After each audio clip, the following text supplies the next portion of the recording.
الحمدللہ رب العالمین والصلاة والسلام علی سید الانبیاء والمرسلین وعلی آلہ واصحابہ اجمعین الی یوم الدین۔ الحمدللہ آج 14 اپریل 2019 کو سنڈے کے دن علمی و تحقیقی مجلس نمبر 58 میں ہم انشاءاللہ 1 to 1 کوسچن آنسر سیشن کا سلسلہ اللہ کا نام لے کے شروع کرتے ہیں۔ آج انشاءاللہ تعالی ہمارے ولید بھائی 1 to 1 کوسچن کریں گے انشاءاللہ تعالی، پہلی دفعہ ماشاءاللہ تعالی۔ جی ولید بھائی اللہ کا نام لے کے شروع کریں۔ اعوذ باللہ من الشیطان الرجیم، بسم اللہ الرحمن الرحیم، اللہم صلی علی محمد وعلی آل اللہم محمد۔ صلی علی محمد وعلی آل السلام علیکم ورحمۃ اللہ محمد۔ وعلیکم السلام ورحمۃ اللہ وبرکاتہ۔ علی بھائی، پہلا سوال کریٹیکل ہے۔ جی پچھلے ویک میں بلیک ہول کی پکچر منظر عام پر آئی، اس حوالے سے کچھ تبصرہ فرما دیں۔ دیکھیں یہ جو بلیک ہول کی ڈسکوری ہے یہ انسانی ہسٹری میں چند بڑی ڈسکوریز میں سے ایک ڈسکوری ہے، اور ہم تو اس طرح کی جب بھی کوئی ڈسکوری آتی ہے تو ہمیں تو اس ہر ڈسکوری میں خدا کی شان نظر آتی ہے۔ کل یوم ہوا فی شان، ہر دن اللہ ایک نئی شان کے ساتھ ظہور ہوتا ہے لوگوں کے سامنے۔ بیسیکلی بلیک ہول کو اگر آپ نے سمجھنا ہے نا، اس کی امپورٹنس کو، تو آپ یوٹیوب کے اوپر بھی اس کی ویڈیوز بھی دیکھ سکتے ہیں۔ ویسے گوگل میں جا کے آپ اگر ویکیپیڈیا کو اسٹڈی کریں تو میں آپ کو آسان الفاظ میں سمجھا دیتا ہوں کہ بلیک ہول کی ڈسکوری کیا ہے۔ بیسیکلی آج سے تقریباً 100 سال پہلے 1915 کے اندر 1915 میں البرٹ آئنسٹائن، جو انسانی ہسٹری میں چند بڑے آپ سمجھ لیں فزکس کی فیلڈ کے لوگ ہوئے ہیں، ان میں سے ایک ہیں۔ 1879 میں یہ پیدا ہوئے اور 1921 میں انہیں نوبیل پرائز بھی دیا گیا فزکس کی فیلڈ میں، اور 1955 میں ان کی ڈیتھ ہوئی۔ اور ان کا وہ جملہ بڑا مشہور ہے، science without religion is lame. Religion آپ کو وہ علم دیتا ہے جو نالج آف ان سین ہے، اور وہ ظاہر ہے کہ ریویلڈ نالج کریٹر کی طرف سے آتا ہے۔ دوسرا ایکوائرڈ نالج ہے جو سائنس کا علم ہے۔ تو ریویلڈ نالج وحی کا علم ہو یا ایکوائرڈ نالج سائنس کا علم، the knowledge obtained through observations and experiments, یہ دونوں لازم و ملزوم ہیں۔ تو religion without science, science without religion is lame, and religion without science is blind. Religion science کے بغیر اندھی ہے۔ ریلیجن کو سمجھنے کے لیے آپ کو سائنس سمجھنی پڑے گی۔ اس لیے دیکھ لیں قرآن پاک میں 1000 سے زیادہ آیات جو ہے نا وہ سائنس کی فیلڈ سے ریلیٹڈ ہیں، جس کو ہم سائنس یا فزیکل فینومینا آف نیچر کہہ لیں۔ اللہ تعالیٰ کی قدرت کے یعنی جو مظاہر اس کائنات میں پھیلے ہوئے ہیں۔ God is the only explanation of all the physical phenomena in this universe۔ خدا ہی وضاحت ہے اس کائنات میں ہونے والے ہر فزیکل ایونٹ کی۔ اس کائنات میں جو کچھ ہو رہا ہے اس کی ایک ہی وضاحت ہے کہ یہ کسی کی مرضی سے ہو رہا ہے۔ میرا یوٹیوب کے اوپر ایک کلپ بھی ڈیٹیل ریکارڈ ہوا تھا، قرآن ورسز ماڈرن سائنس، اس کے اوپر اگر آپ کو شوق ہے تو آپ دیکھیں، آپ بنیادی اس تھیم کو سمجھیں گے۔ سائنس صرف فزیکل لاز کے ساتھ ڈیل کرتی ہے، جو قانون قدرت ہیں اللہ کے بنائے ہوئے، انہی لاز کو یوز کر کے سائنس ہیومینٹی کی بہتری کے لیے کام کرتی ہے۔ کوئی لا خود سے پروڈیوس نہیں کر سکتی، وہ پابند ہے اس کی۔ اللہ تعالیٰ نے لا آف بوائنسی رکھا ہے، قوت اچھال، اس کو سائنس یوز کرتی ہے، اور اس کی بنیاد کے اوپر بحری جہاز جو ہے سمندروں میں چلتے ہیں اور ہوائی جہاز ہوا میں۔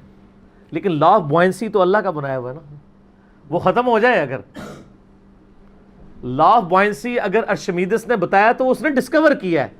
ارشمیدس کریٹر نہیں ہے اس لا کا، ڈسکور کرنے والا ہے۔ سائنس جب کوئی چیز ڈسکور کرتی ہے تو بعض اوقات لوگوں کو یہ وسوسہ آتا ہے سائنس نے کوئی کارنامہ کر لیا۔ سائنس تو صرف ڈسکوری کر رہی ہے۔ سورج مشرق سے نکلتا ہے، یہ ایک ڈسکوری ہے، لیکن اس قانون نے سورج کو پیدا نہیں کیا۔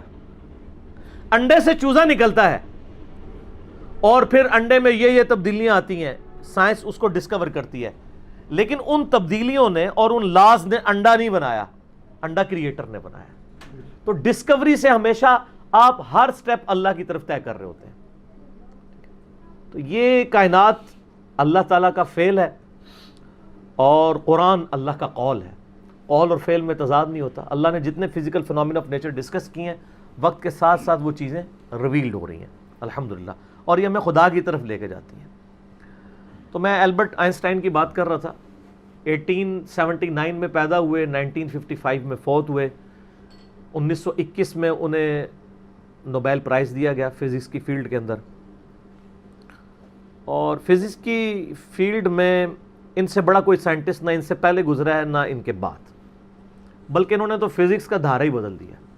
ان سے پہلے تو لوگ کنکلوڈ کر چکے تھے نیوٹن کو, لیکن انہوں نے آ کے جب تھیوری آف ریلیٹیوٹی کے اوپر ایک ریسرچ پیپر لکھا 1915 کے اندر, 1915 میں, تو پوری دنیا کے اندر ایک ہلچل مچ گئی. وہ تو کہتے ہیں ہم فزکس کنکلوڈ کر چکے ہیں. فزکس تو ایک پھر بات آ گئی یہ نیوٹینین فزکس اور ہے اور آئنسٹائن کی فزکس. انہوں نے تو کئی ایسی چیزیں جو لوگ کنکلوڈ کر چکے تھے. اب وہ ہر بندے کی سمجھ سے مطلب وہ سمجھانا, یہاں میں فزکس پہ تو لیکچر نہیں دے رہا, میں آپ کو آج صرف بلیک ہول پہ بات کروں گا.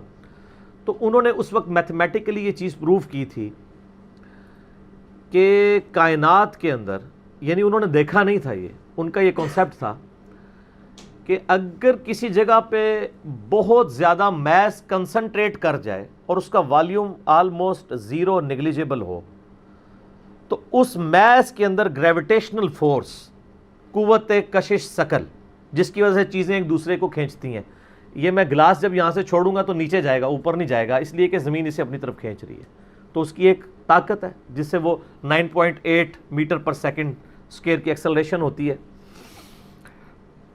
تو انہوں نے کہا تھا کہ اگر ایسا میس کائنات میں کہیں ایگزسٹ کرتا ہو کہ اس کا والیوم تو آلموسٹ زیرو ہو, لیکن اس کا جو میس ہے وہ وہاں پہ انٹینس میس ایسا کنسنٹریٹ کرے, تو اس کی گریویٹیشنل فورس اتنی زیادہ ہوگی کہ اس کے پاس سے بھی اگر کوئی ستارہ گزرے گا تو وہ اس کو ہڑپ کر لے گی, جس طرح ایک ورٹیکس کرتا ہے. بلیک ہول ایک خلائی ورٹیکس ہے, جس طرح سمندری بھنور ہوتے ہیں نا, جن میں بڑے بڑے بحری جہاز بھی ڈوب جاتے ہیں, چکر کھا رہا ہوتا ہے, کوئی بھی چیز کے قریب بھی ہے وہ اس کو پہلے سک کرتی ہے پھر اندر ڈبو دیتی ہے پھر ختم.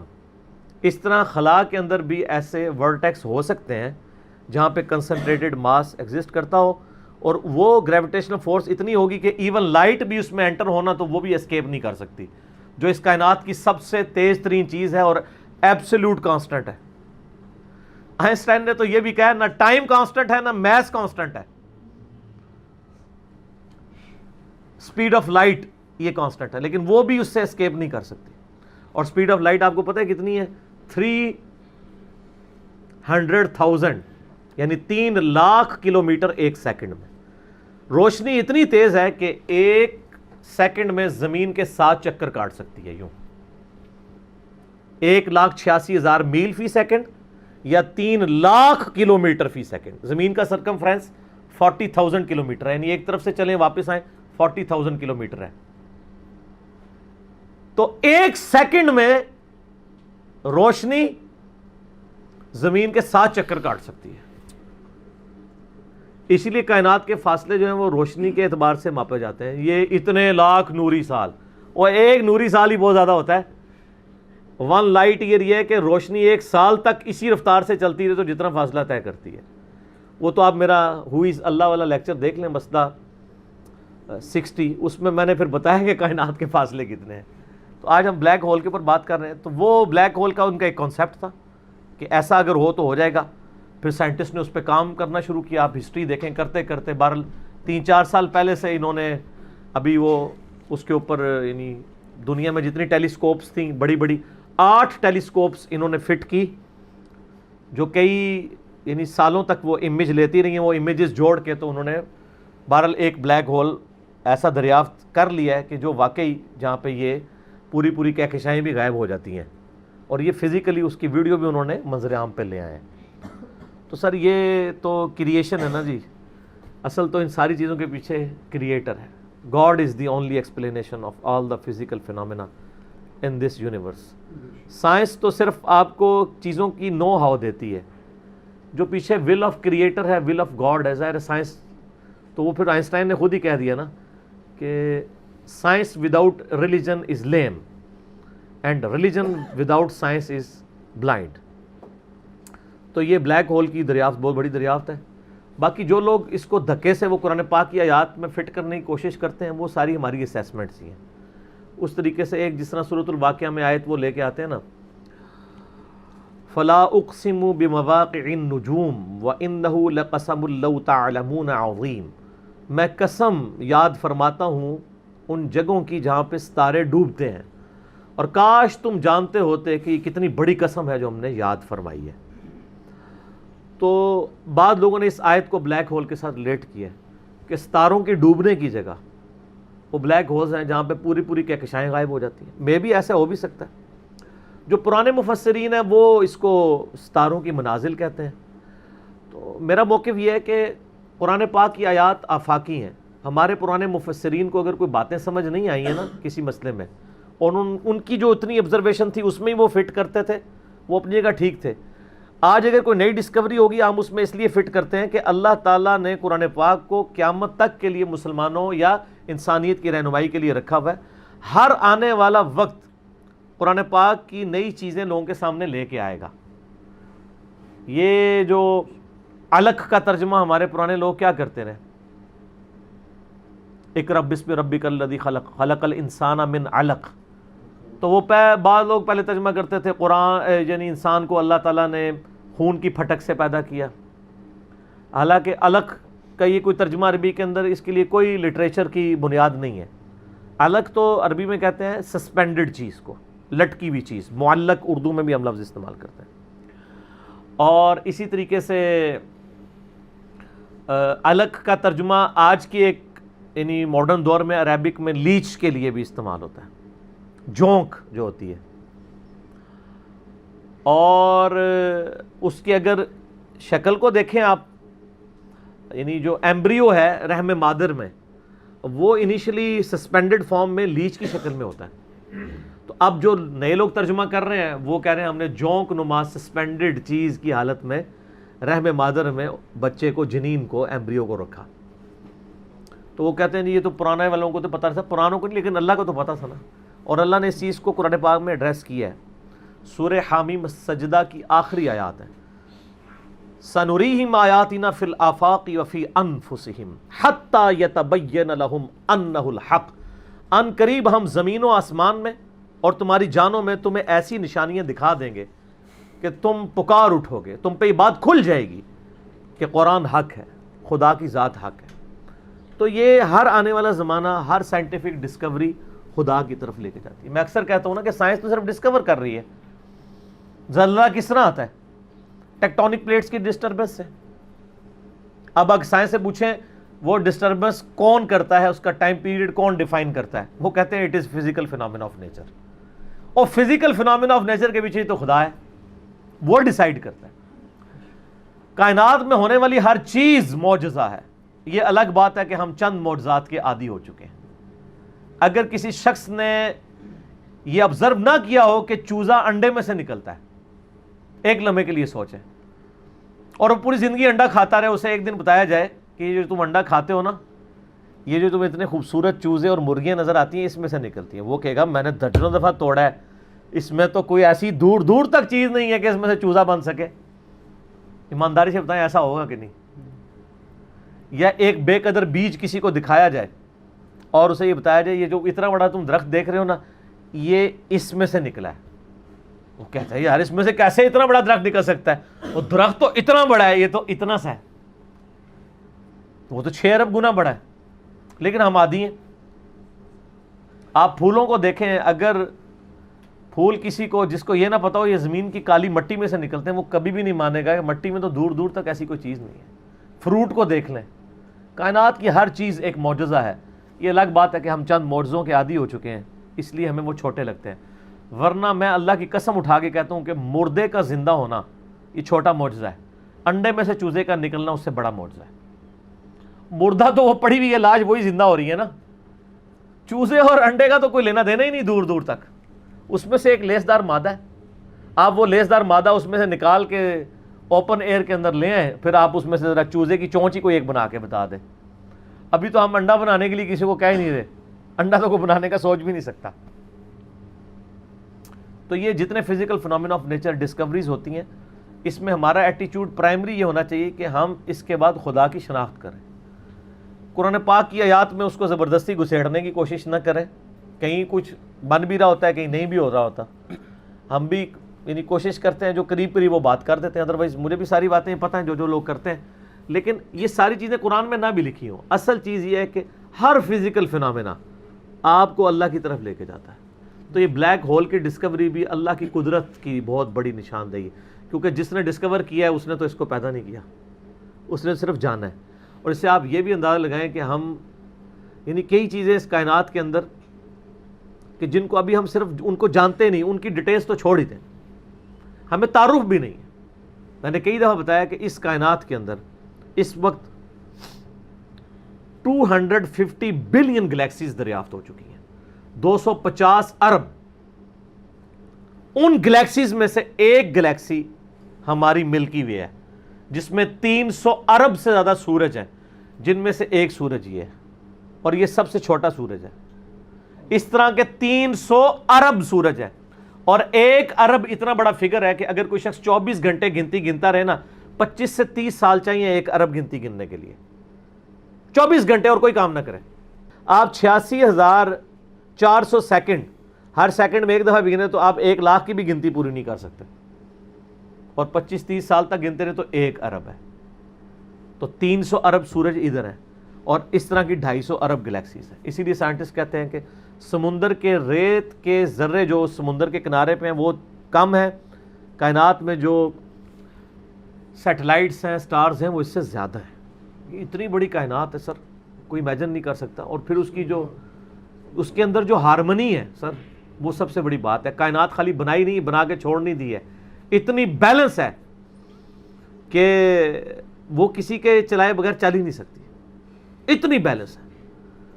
آپ کو اندازہ نہیں, یہ پوری گلیکسیز ایک دوسرے میں سے یوں گزر جاتی ہیں اور کوئی سٹار دوسرے سے نہیں ٹکراتا, جس میں اربوں سٹارز ہوں اور وہ گزر جائیں. سر آج تک ہمارے آباء و اجداد میں سے کسی نے سورہ کہ سورج نہ نکلا ہو, کبھی نہیں ایسا ہوا. سن ان لاز کا پابند ہے جو اللہ تعالیٰ نے اس کی ڈیسٹنی میں مقرر کر دی ہیں پچھلے 15 ارب سال سے. ود رسپیکٹ ٹو زمین, ظاہر ہے سورج تو نکلتا یا غروب تو نہیں ہوتا, ود رسپیکٹ ٹو زمین. سورج کا کوئی باپ ہے جو اس کو چلا رہا ہے؟ 15 ارب سال سے بغیر فیول کے وہ چل رہا ہے, اور اس کے اندر اتنی روشنی ہے کہ ہر سیکنڈ میں 50 کروڑ اٹامک بم کے برابر انرجی صرف ایک سورج میں سے نکل رہی ہے. اس طرح کے 300 ارب سورج ہیں, یہ ایک گلیکسی ہے, اور اس طرح کی 250 ارب گلیکسیز اور موجود ہیں. انبلیویبل ڈیٹا ہے. اور یہ تو وہ ہے جو ناسا نے بھی دریافت کیا ہے. ابھی آسمان تو پتہ ہی نہیں کہاں پہ ہے, اور یہ زمین کے اندر ہی آپ اس وقت صرف زمین کے اوپر 20 لاکھ مخلوقات کی سپیشیز دریافت ہو چکی ہیں. 2 ملین سپیشیز, یعنی اگر آپ گننا شروع کریں, انسان, گھوڑا, گدھا, کوا, چیل, مرغی, اس طرح آپ سپیشیز نباتات اور حیوانات کی گنے نا, ان کی سپیشیز کی تعداد 20 لاکھ 2 ملین ہے. پھر ایک سپیشیز وہ آگے پھر بلینز میں, انسان ہی 7-8 ارب ہے.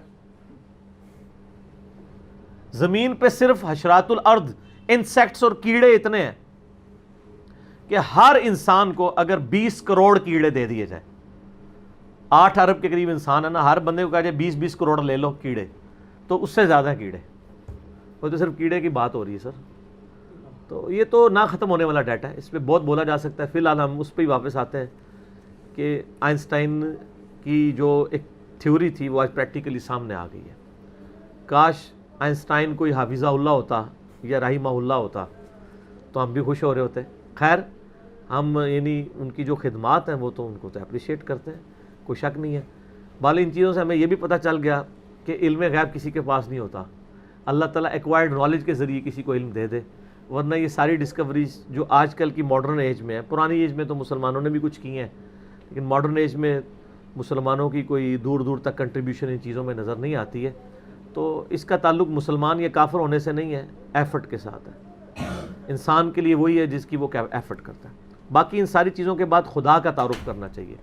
کسی بھی خوبصورت چیز کو دیکھیں سبحان اللہ بولیں کہ یہ پاک یا بے عیب یا حیران کن نہیں ہے. حیران کن تو وہ ہستی ہے اور بے عیب تو وہ ہستی ہے جس نے اسے پیدا کیا ہے، بے شک، جس نے اسے کریشن ایکس نہیلو کیا ہے، عدم محض سے وجود بخشا ہے۔ تو خدا کا تعارف ان چیزوں سے ہوتا ہے۔ تو میں یہی اس کے اوپر میسیج دوں گا کہ بلیک ہول کی ڈسکوری آپ کو ایک اللہ تعالیٰ کی نئی شان، کل یوم ہوا فی شان، یہ آپ کے اوپر کھول رہی ہے۔ ٹھیک ہو گیا جی؟